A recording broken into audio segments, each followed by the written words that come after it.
Hello, and welcome to Relationship and Change. I'm Dr. Behaviour, and I'm here with co-host Dr. McNaughton, and we're delighted that you're joining us too. Please know that today's topic is how to build trust in organizations and teams, and we're following on from what we covered last week, which are the three hallmarks of healthy relationships that work. And don't be afraid of anything that came across Dr. McNaughton. He's having some technical fun being on location and his laptop is working well. Drumm, do see if there's anything else you can turn off, because I don't have anything to turn off on my end, and we're still getting feedback. I've got everything turned off. There's nothing going on. Okay. Well, all we've got going here at my lab, I've got nothing. Yeah. I can. Okay. Let me. If it's just the two of us, let me see if I can plug in my headset and see if that works any better. Okay. So, because we're recording, let me just refresh your memory. Last week we talked about the three hallmarks of relationships, and those three things were honesty, respect, and reliability. And we spoke in depth about that. So remember, you can go to my YouTube channel or go to Blab on this page if you're a subscriber. And you can also go to Dr. McNaughton's page and see them on YouTube. And you can refresh your memory with that. So today what we were going to talk about is to move forward in taking those three things into how to build trust in your organization and team. Because that's such a valuable thing, and it's so easily broken. I'm sure you've noticed that you can be going along and thinking everything's fine, and then one little thing goes sideways, and pretty soon it has a ripple effect on your team or throughout the organization in general. And it's much easier to keep trust than it is to break trust, gain trust. And that's what we're discussing. So, is found at our wonderful here, change.com. Lots of great stuff to do there. So talk about that. Yeah, I feel like I'm praying today. Unfortunately, the camera on my laptop, I'm traveling right now working with a client, and the camera is in an awkward position to where I have to be down on my knees so it sees my face properly. So maybe I'm praying about what I'm going to say today. I don't know. So just a quick introduction. The Change Leader is a management consulting firm which focuses on bringing strategic change to education organizations, universities, colleges, and school districts and nonprofits. We have unique and proprietary ways we go about doing that, including involving stakeholders at every step of the process. What this does is it eliminates or nearly eliminates all the resistance to change that most change projects end up having and causing them to derail. So that's just a little bit about us. Yeah. And it's exciting and important work. Many people resist change. And there's an old saying, I forget who, but it said the only permanent thing is change. And sometimes you try to avoid that, and it's not a really good. No, not a bit. I find in my work as a relationship doctor, where you can find more about me that for relationship help simultaneous translation. And I help people in their personal and their workplace life. And it's always about somebody wants usually, or some self-aware know that they want, or maybe the change is required in a relationship. And I talk a lot, particularly in my couple, I talk about, and it works too.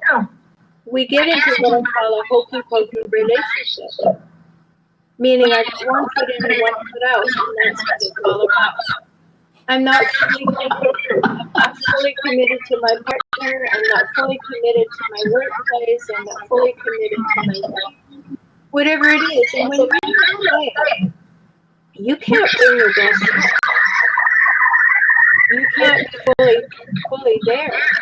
And this is really important to notice. So that's what I help people with.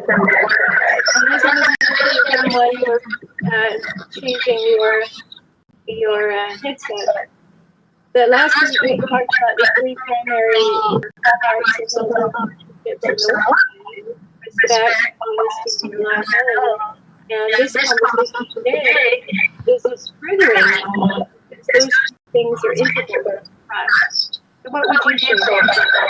Oh, I think they're absolutely integral to everything of that. If, as you were saying earlier, it takes years sometimes to build trust and only moments to destroy it. And so with trust being the foundational piece for any kind of relationship, if you don't have that trust, you're not going to be able to do what you need to do or what the organization requires it. You know, we see this so many times with, you know, for instance, corporate layoffs or university layoffs. When you lay off people who are your friends, it breaks a trust, whether it is a overt or a understood bond. You're breaking that. And so how do you gain that trust back? That's one of those critical questions that any change agent has to be able to answer in going through that process. Right. And being able to even ask that question. You know, there are a group of people, like when I work in teams and we look at different temperaments and personalities, there are definitely some people who are going to say, well, we've never done it that way. We're not going to do that now. It won't work. You know, there are people who are invested in keeping the status quo, right? In every organization, we find those. And there are good balance to those people who are on the other end saying, okay, let's throw everything up in the air and see what works. Yeah.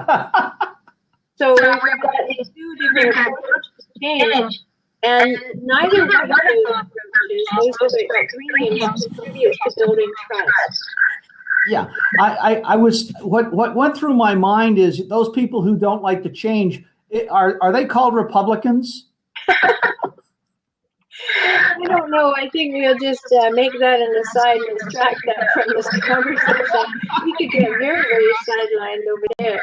Oh yeah. But there are those people who are sure that they made a decision once, and therefore it's like night in the Amazon. That's the decision. That's all we're going to do. Move on. Yeah. Don't confuse. That's not helpful. Don't confuse me with the facts. My mind is made up. Exactly. So it's very important to ask ourselves the question, you know, where am I in that equation?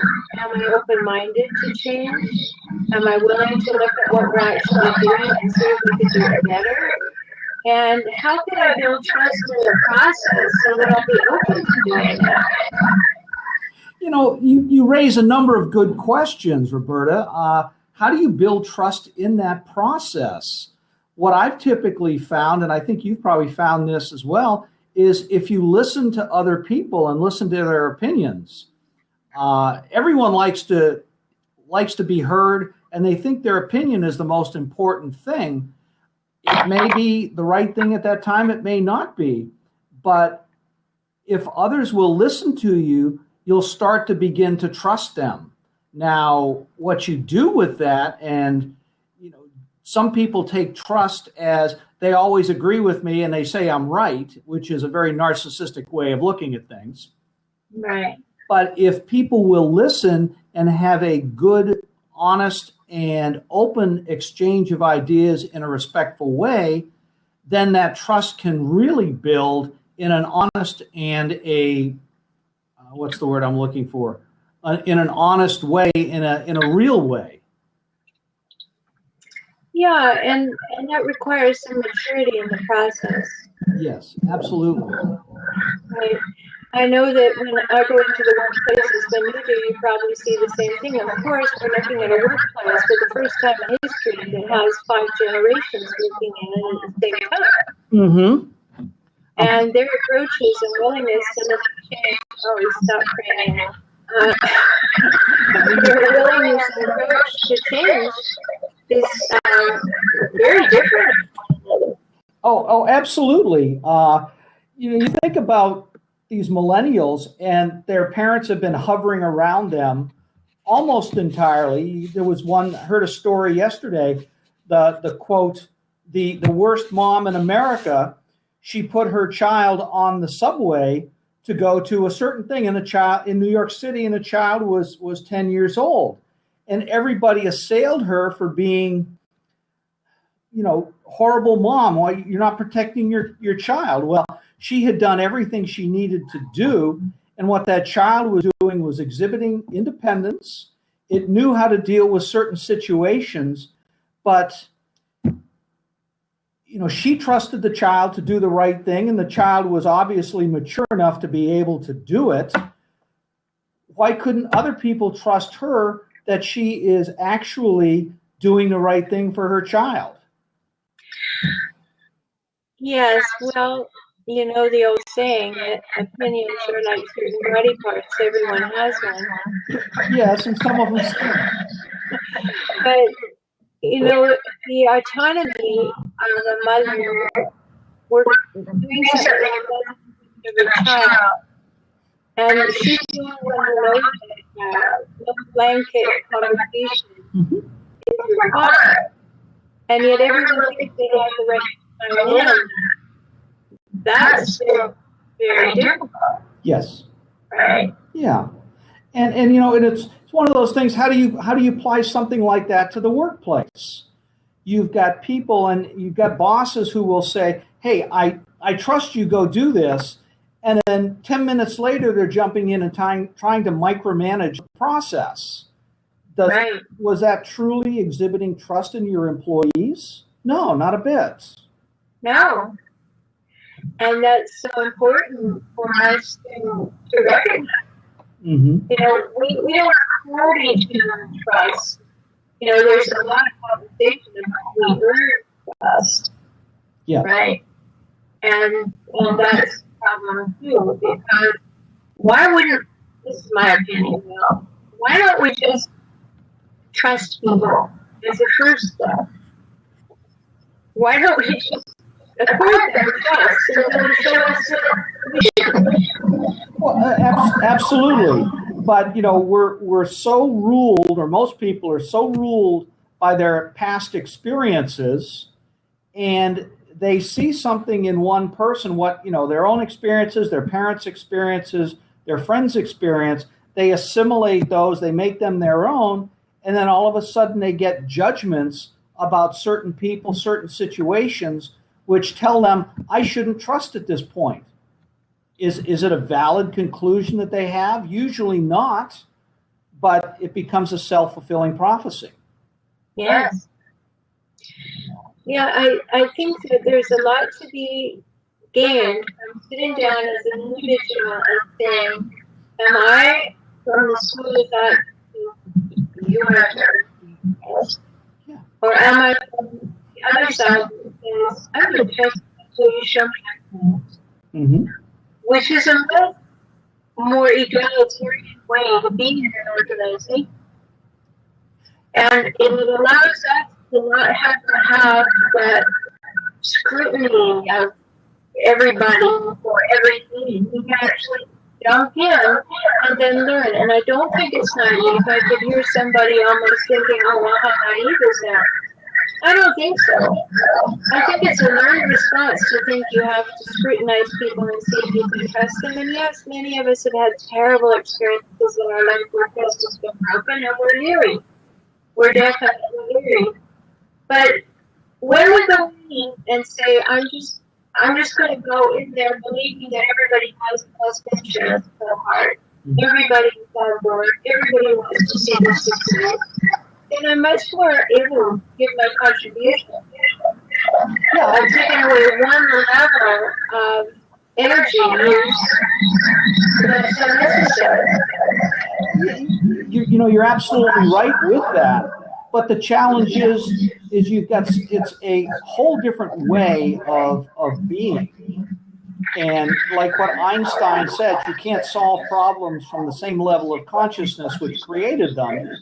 You're going to have people step out of themselves to have that first instinct to trust people. We're told right off the bat, and this is one of the things that we deal with when we talk to salespeople. One of the things our parents tells us right off the bat: don't talk to strangers. Okay. Yeah, there's the beginning. Absolutely. Yeah. So what can we do? I have a formula that I use, but I'm interested to hear what your first steps would be if you know that trust is missing. Well, one of the things that I do is I'll use an assessment tool of some kind, and this is in the workplace. It may be an overall culture survey, or it may be something as simple as a DISC, although it's not really simple, a DISC profile, which profiles people's personalities, and everybody has, different parts of the personalities. It just depends on what the degree is. And we'll do a workshop on that type of thing, and people will start to see what their tendencies are as compared to other people's, and they'll find out that, it's okay to be different. It's just a different way of presenting. Another way is using a tool called appreciative inquiry, which is a way to, it's both a culture change and a intervention tool at the same time. And it's getting people in a different place where they have learned to trust. So, yeah, I think the appreciative inquiry is the main thing.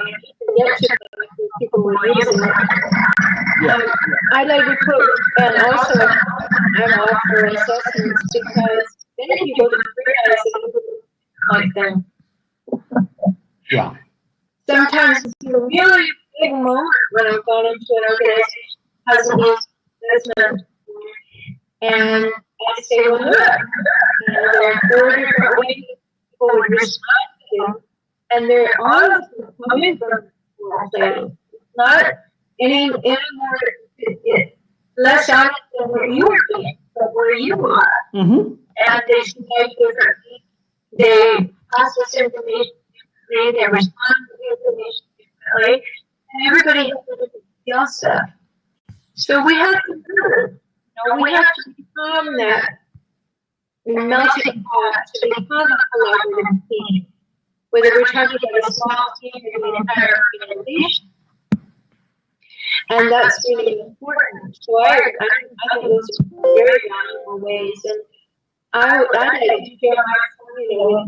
This formula applies to everything. It applies to parenting. It applies to the primary relationship. It applies to your workplace relationship or your relationship with your mom or dad. Go ahead. I'm sorry.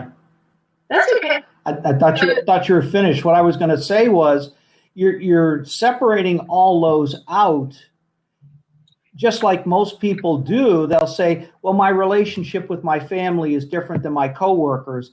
And it's not really. You'll spend more time, frankly, waking time with your coworkers than you do with your family. Yep, and I would add to that, because that's a great point, Drumm. I would add to that, if you think you have to be different in different places, you're out of integrity. You're out of alignment. You should be expressing your values in everything you do, wherever you are. And yes, you certainly have to know when to shut up in certain places. But don't be a different person. If you have to be a different person to go to work, or you think you have to examine that carefully, maybe you're in the wrong work environment. Or maybe you're just afraid that you're supposed to be like everybody else, and they're paying you to be like you, and you're not showing up for it. Yeah, it's almost like a whack-a-mole game. You know, people come to work, and corporations and businesses have got really a bad name now because of all of the layoffs and the different things. And people come in there expecting the workplace to do a certain thing, and they don't necessarily do that. And in some ways, that will build trust. In other ways, it will, hurt trust. But what would it be like if we could be in a place that we could be ourselves with no judgment against us, with no people talking behind our back saying, "Oh, did you see Rhoberta and what she did or what she wore to school today or whatever," which ultimately ends up in some sort of degree of bullying, happens at the workplace as well. What if we could live in a world or even in a workplace that had those kind of behaviors that we all want to see: an openness, a trust, a belief in others? What kind of a workplace would that be? I mean, we can talk utopia, but that's really what we're talking about. Yeah, and I don't think it's utopian. I think it's a decision we can make. Yes. And sure, I work with a certain population of people as my specialty, and you can learn about that in this video. There are people that I call chronically difficult people. And these are the people, here's my definition. Hijackers are people who hijack relationships for their own purposes while relentlessly scavenging for power, status, and control. Mm-hmm. And you'll find a lot of those in the workplace. And we need a formula that allows us to have a quick way to ask ourselves, am I demonstrating trust? And am I playing in an arena that would allow people to trust me? And I'd like to share that 3 steps with you. Yeah. And what I'm saying is it applies to every relationship, so we got over there from that formula. But I think every relationship that is created from CPR, and that's not cardiopulmonary resuscitation. Okay. It's 3 things. The first C is consistency, the P is predictability, and the R, reliability. CPR, consistency, predictability, and reliability. When you demonstrate those things in the workplace, you demonstrate them at home, or you demonstrate them with your child, you demonstrate them in an organization you belong to, you are putting in your oar to make trust work. Mm-hmm. And if you check yourself, am I consistent? Or am I all over the place, like a great shiny object syndrome? Am I predictable? Do people know that I share with them? Can people get a sense of who I am? And they know what my philosophy is and how I treat people? Am I demonstrating that well every day? And then reliability. Mm-hmm. The CPR formula is a really quick way to know whether or not you are behaving in a trustworthy way. I think I'd add one more piece to that, and I agree with everything you said. I think I'd add one more R, is respect.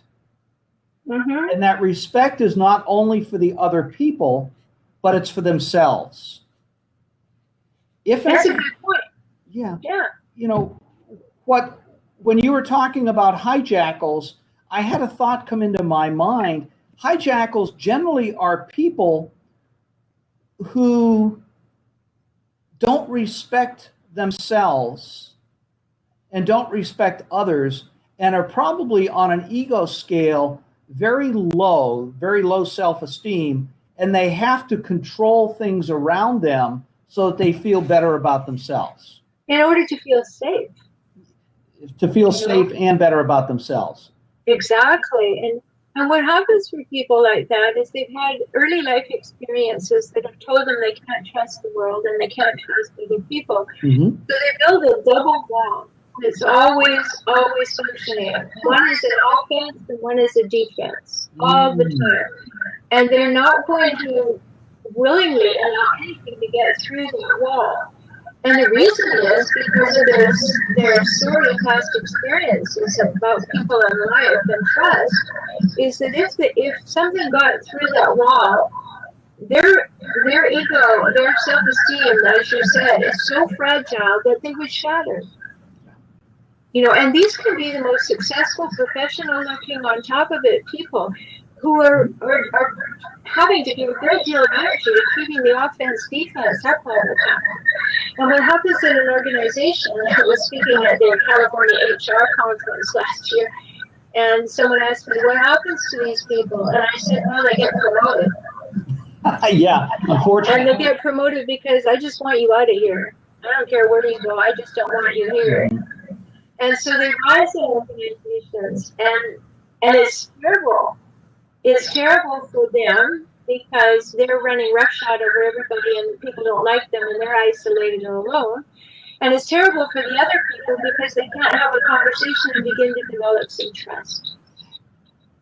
And there's other side consequences to that, is people see people behaving like this, getting promoted, and it reinforces this is the way they should be. You know, there's a reason they say good guys finish last. Yeah.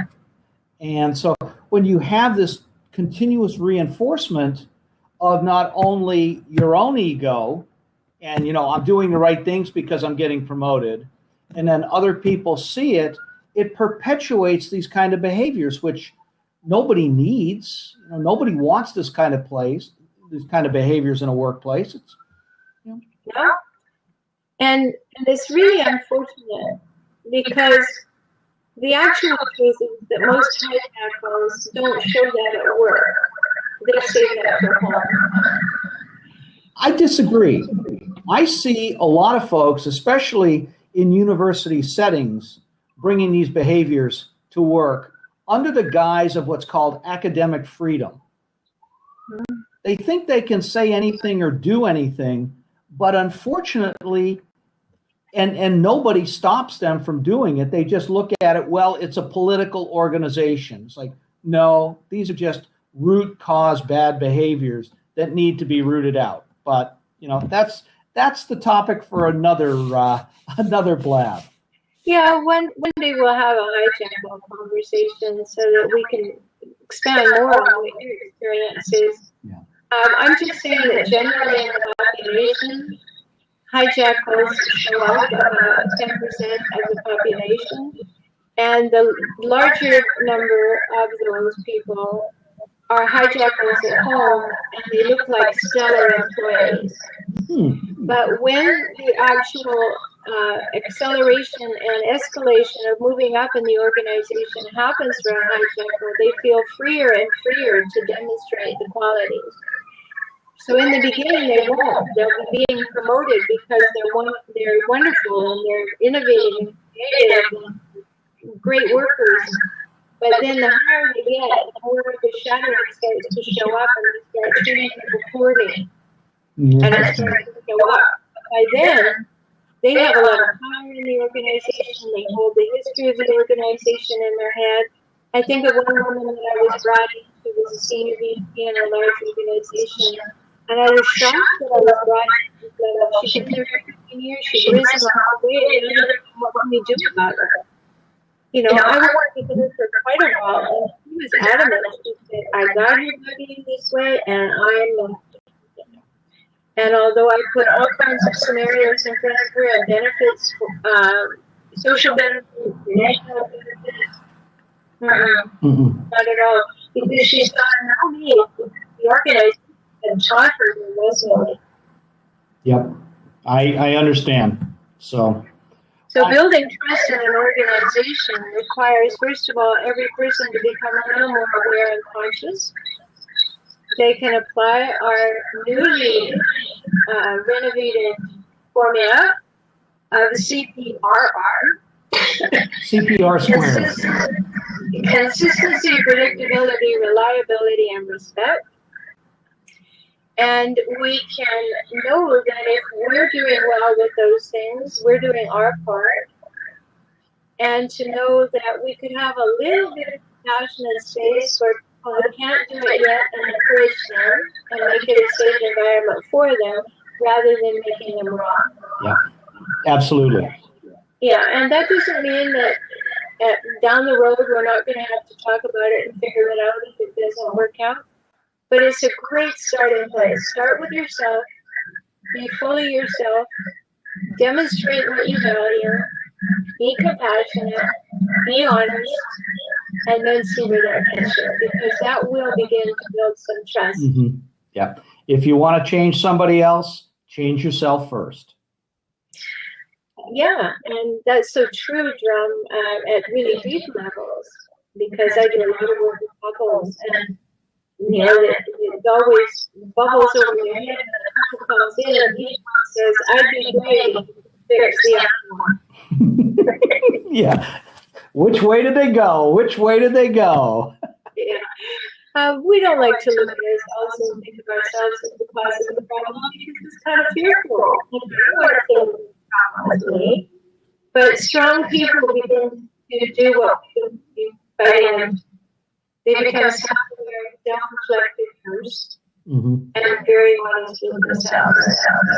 And that's the place that we come from. We want to make a great contribution to our life, to other lives, to an organization, to our team, to our family. That's the story. Yeah, I agree. So I think we're at the end of our time. We are. So do you have a word of wisdom for everyone? I think I already said it. If you want to change others, change yourself first. There we go. And what I would add to that is similar. As Gandhi said, be the change you want to see, which I think is what Drumm is suggesting. And then have an open heart. Other people, I'm not saying make excuses for other people. I'm saying have an open heart that allows you to have an open mind, and that you can come with a willingness to learn about it rather than make judgments about it. Right. Tell me more about you. Tell me more about that idea. Tell me more why you think that's a good idea. Instead of, no, that'll never work. Come with open. Yeah. All right, so thanks for being with us on Leadership Relationships and Change. I'm Dr. Shaler, and you can find out more about my work at Rhoberta. And if you have a chronically difficult person in your life, you can also go to highpost.com and read great free resources. And for Drumm McNaughton, go to thechangeleader.com, a beautiful website with lots of good things there to help you move forward in your business. So great talk again, Drumm, and I look forward to speaking with you soon. Next week. Take care. Next week.